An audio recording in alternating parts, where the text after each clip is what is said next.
Sup, ladies and gentlemen, Aquilon here, and welcome back to each and every one of you. And of course, if you are new to the channel, thank you so much for joining us. I am very happy to have you here. Of course, we just finished streaming on Twitch, so I'm a little bit tired. It is a little bit late. Remember, you can follow me live on Twitch. The link is in the description down below, as well as every Sunday right here on YouTube. What you're about to watch, however, is the quarterly financial call from Activision Blizzard Q4. We went through it live because there's some very interesting nuggets in this about the future of Blizzard, but more specifically, the future of World of Warcraft. And as the title of the video suggests, there seems to be some weird language about the accessibility of WoW, making WoW more accessible, bringing WoW to more platforms, and that language sort of suggests, and specifically if you know how platforms work, or consoles in this instance work, why the title is what it is. So remember to hit a like on this video, slap a comment in the comment section, although that should be the other way around. Slap a like on this video, leave a comment in the comment section down below, and if you enjoy the content, remember to hit that sub button. But most importantly, enjoy the video. Okay, so use of the run gap measure, sure, fourth quarter. So fourth quarter 2020 highlights, Q4 revenues of 2.4 billion versus the outlook of 2 billion means nothing, chat. They're always gonna undersell. What is interesting is how far they're undersold, because normally they'll undersell. I think the last 4 videos I've done on this, so the last 4 quarters that I've actually covered on this, they usually undersell for like 2, you know, like 0.2, sometimes 0.3.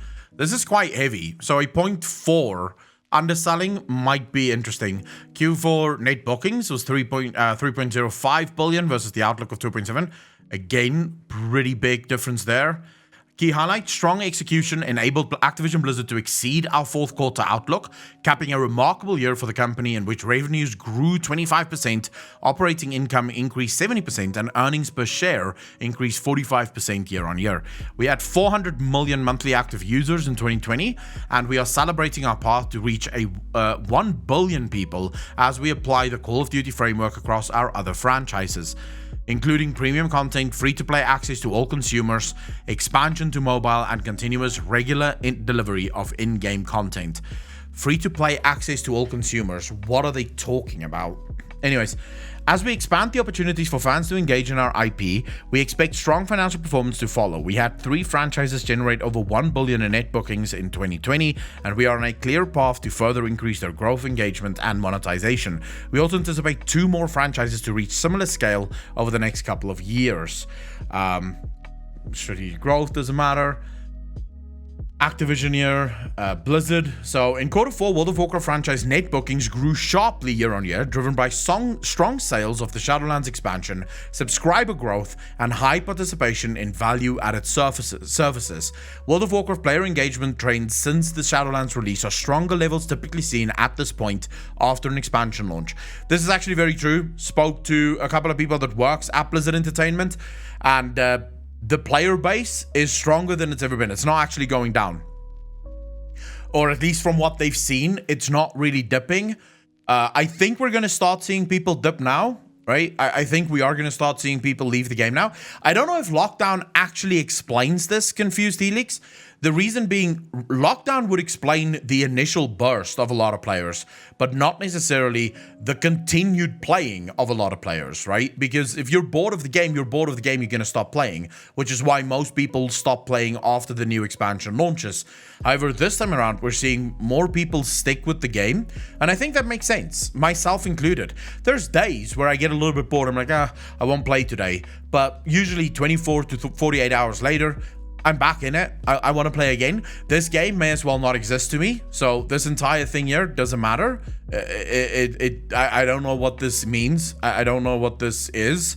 So we'll just ignore this, okay? Overwatch League, the Overwatch franchise. It's interesting to me that they're just sort of ignoring all of their other games here. The Overwatch franchise continues to engage its community with in-game content and celebrates players in the Overwatch League, where teams are preparing for the start of the 4th season in April. Did Blizzard forget that they have other games that exist as well? Well, it doesn't matter. World of Warcraft esports, this is just the breakdown. And usually you have Overwatch here, you have fucking Hearthstone here.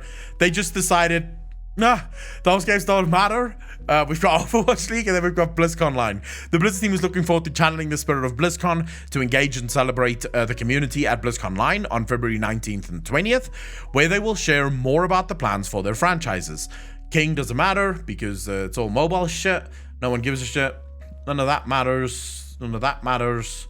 None of that matters. None of this matters. Alright, so this is just the money that they're making. See, I'm gonna have to go to the other page if I want the exact breakdown of what they're planning to do, and that could take fucking forever, right?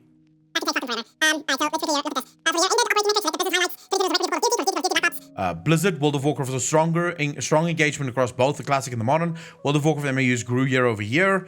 Shadowlands subscriber. World of Warcraft player and engagement trends since Shadowlands release are stronger than levels on mobile. The first stage of regional testing for the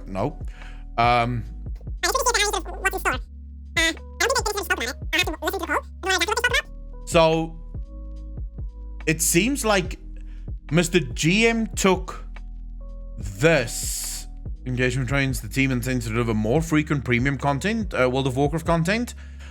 Oh, here we go.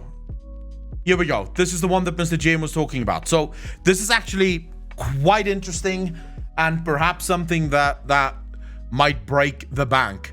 Multiple initiatives underway to experience WoW on a more consistent basis and on more platforms than ever before. So, in my opinion, this is a good and a bad thing. Just wanna say this because I am recording this in case I'm gonna upload it to YouTube. In my opinion, this is good and bad. So, I don't think it's WoW Mobile. I want to make sure not WoW Mobile. I think it's going to be WoW Console. We're most likely going to see WoW on Xbox. We're most likely going to see WoW on PlayStation 5. I don't think WoW would work on mobile. As good as mobile phones is, I think the limitations for World of Warcraft would just be immense. That doesn't mean that there can't be elements and aspects of World of Warcraft that goes to mobile phones, right? So we could be looking at something like the mission table could move to mobile, right? As a sort of game on its own. No, I mean as a game on its own, not just that you can do it in game, but sort of make it a game in itself on the mobile phone. That's something that we could see, which would still technically be part of WoW, but not really part of WoW. But I do think, I think it's been in the works for World of Warcraft for a long time now, chat, where they've always, I think, wanted to move the game over to other consoles. I just don't know if they ever had the initiative to do so, because Blizzard have always been sort of historically a very PC oriented company, and we now see with all of their initiatives into mobile, I mean, they're fucking literally their breakdown on their Q4 earnings call literally says that, right? They want to increase their mobile standing within the world, so that because mobile right now is the biggest platform, and as long as it doesn't interfere with the rest of their games, I'm perfectly fine with it. What I think is bad with this is a more consistent basis. Multiple initiatives underway to experience WoW on a more consistent basis and on more platforms. What does it mean when they say more consistent basis? What does that mean?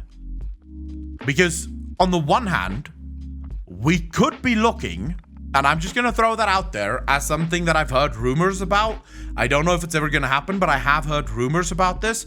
More consistent basis might mean free to play. That would mean that more people can play it. More people, more people can experience the game if it does go free to play. The other option with more consistent would just mean more consistent content releasing throughout the life cycle. I don't know how they could make it more consistent. The fact of the matter is, right now we get massive patch updates every 6 months. As far as I'm concerned, I don't know if you can actually fucking do it quicker than that without running into the problem that Activision is running into with Call of Duty every single year, and people are too stupid to realize, where it's literally the same game just reskinned, and there you go. Same maps, reskinned, there you go, right? At the end of the day, if you release content too quickly, it will lose the magic that is within in that content, because your developers will literally have to look, where can it fucking gather where can it get as many assets as humanly possible to just keep rushing content, which I think could also be the downfall of the game. Now, I want to point out to you guys, I've never been a fan of the free-to-play model in most games because I genuinely agree with you guys. I think free-to-play could ruin World of Warcraft. It could ruin any game. It depends on how it's done, though, because free-to-play saved Elder Scrolls Online. It might be that Blizzard have tried to stick with the subscription model for World of Warcraft, and after how many years of the game constantly going and the game constantly trying to keep up with itself, they've just realized that it isn't viable. Doing it as a buy-to-play game and also as a subscription-based game, it's just becoming too expensive for people. People don't want to do it, right? With Final Fantasy, it's a little bit different. They seem to be okay with having a very niche audience because they're not a small game, but they're not nearly as big as Blizzard is. But they seem to be okay with that, right? Also, they have disgusting cash shop items. So Final Fantasy clearly doesn't care about the... so in Blizzard, we still luckily don't have buy to win or pay to win shit in World of Warcraft. Whereas from what I've heard, Final Fantasy doesn't seem to worry that much about pay to win elements within their cash shops and sort of XP boosts and shit like that exists within the cash shop. So from my perspective, I think if Blizzard wants to keep, because cash shops make a lot of money. They make a stupid amount of money. And this might be Blizzard saying, hey, you know what, screw it. Let's go free to play. We'll introduce more people. And the other reason I think free to play may work, I don't know if it's still true, but it is actually very difficult to move your game to different consoles if you have a sub-only mode. A lot of the consoles do not allow you to have someone sub on your platform and then play the game. So you're gonna have to sub on Xbox whilst also paying a sub on World of Warcraft. That's at least how it works for a lot of other games that I played in the past. You need the Xbox, the sub to actually connect to the internet, and then you also need a sub for WoW, which Blizzard might argue that's going to be too expensive, right? People won't then play WoW on their console because they have to pay extra for the actual internet connection. I'd be interested to know what you guys think. Yes, no? Free to play? I mean, at the end of the day, you're not going to be able to get away from that. But then there are games like Elder Scrolls Online that does their cash shop and their free to play perfectly, right? Where the cash shop is not really pay to win. It just, a lot of people spend money. I've spent money on the ESO cash shop for things because it's a free to play game. I can just play the game, right? I don't mind spending money in free to play games. I hate spending money in buy to play games. So I don't know. There's definitely WoW 2 people can forget about. I don't think we're ever going to see a WoW 2. The amount of money or the bet that Blizzard has to make on that is they have to design a brand new game, upgrading it, making it look beautiful, making it look different to WoW 1, with the hope that they get players to actually play the game. And it needs to be more players. It can't be the same amount of players, because then they could have just continued making WoW 1. Right? Remember, World of Warcraft could just do what Elder Scrolls have done, where it went free to play, but then it also has the sub mode. If you pay sub, you basically get everything in the game for free, because every month you get the credits that you would get for the cash shop, so you can buy stuff off the cash shop with your sub. So you basically get everything for free, and the people that want to play free, they have to spend money in the cash shop. So there's a lot of business models that Blizzard could draw upon from this, right? Which I think would be perfect fun. I'd continue paying my sub, because why the fuck wouldn't I pay my sub? But here's what I think. With World of Warcraft going free to play, more people entering the game. So outside of all the things that could go wrong, let's just look at the positives here. You'd have millions of people flooding the game. It would be far more alive. It would actually start to feel like an MMO again. Now, Shadowlands did a lot of things right in that regard, where it did actually start to feel more like an actual MMO again, with all of the group content that exists within the world. But imagine now just having millions of players ascend upon World of Warcraft, and it really again does start feeling like a proper MMO. Playing with other people isn't hard. Finding groups isn't hard, because you have so many people who just rejoined the game, so many potential new guilds forming, so many potential new activities forming within the game.